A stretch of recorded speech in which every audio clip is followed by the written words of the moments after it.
Over the past few years, real-time strategy games have grown in leaps and bounds, propelling themselves from tradition and being more open to experimentation. Oftentimes, these challenges are spurred by the genre's active community. In Warcraft 3 alone, there are thousands of custom levels in circulation, the most popular of which is Defense of the Ancients. Dota takes the hero units of Warcraft and builds the gameplay around them, turning the RTS into more of a competitive action game. Gas-Powered Games takes the general premise of Dota and applies it to a retail release with Demigod, and has players fighting potential deities against each other in massive arenas, hoping to capitalize on the niche market.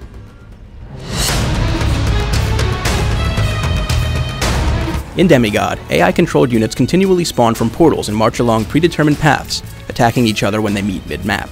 They'll remain deadlocked in this endless battle until affected by an outside force. Demigods are that outside force. They roam the map, wielding powerful weapons and magical attacks, turning the tide of the battle and facing off against each other in massive godly duels. Players choose from one of 8 unique demigods, each with unique skills and abilities, which are unlocked by killing enemy units and destroying structures. Players also continually gain money, which can be spent to buy equipment and further customize their character. Though each demigod has a general focus, there are plenty of different ways to build each character.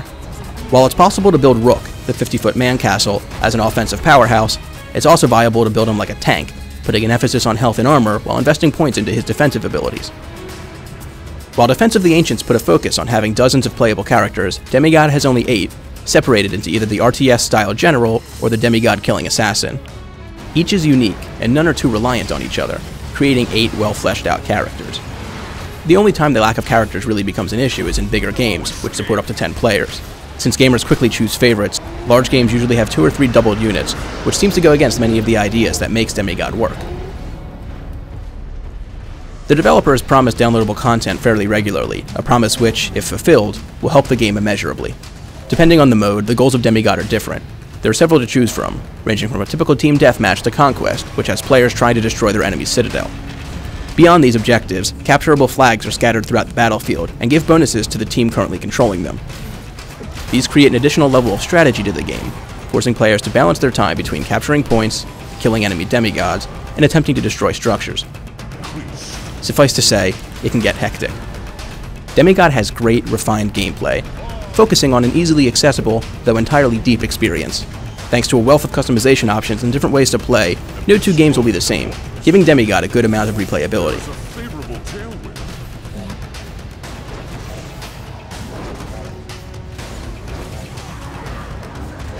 While Demigod is lacking any real narrative, there's a single-player aspect to the game in the form of skirmishes and tournaments. Opponent AI comes in various difficulties, with the lower being extremely easy, while the high end can be surprisingly difficult. Computer opponents and allies know the rules of the game fairly well, and will equip themselves with items while playing in a similar, although more predictable fashion to actual people. It's no replacement to playing the game with friends, but the harder opponents can prove quite challenging, and are good enough to justify practicing new character builds on.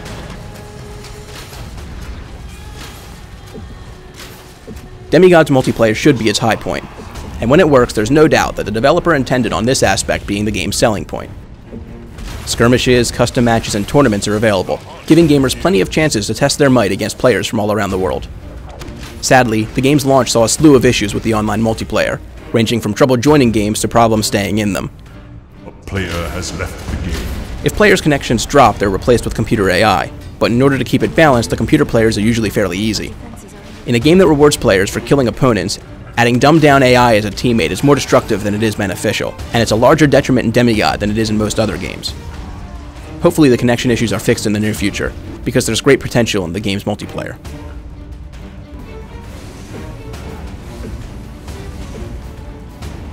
While the gameplay might be similar to a 6-year-old Warcraft 3 custom map, there's one aspect that makes it stand out above all else. Demigod looks and sounds beautiful.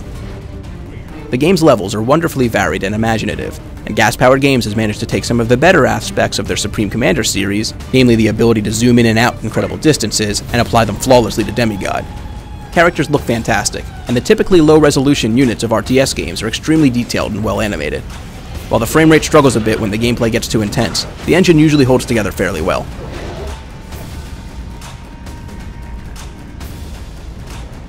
Brad Wardle, CEO of the game's publisher Stardock, said it best. Right now, Demigod, as a game, is awesome. Demigod, as an online service, however, sucks ass. That statement couldn't be any more true. With any luck, these problems will be addressed quickly, because the gameplay is simply too engaging to allow a few network problems to get in the way of an otherwise fantastic experience. It should be easy to pick up and play for RTS advocates, different enough for anyone unfamiliar with the genre, and simply bliss for fans of Defense of the Ancients. Though it's likely worth waiting until the multiplayer issues are resolved, it's easy to recommend purchasing Demigod for anyone interested in epic battles of godly proportions. Thanks for watching, and be sure to check out the full text review on Gamervision.com.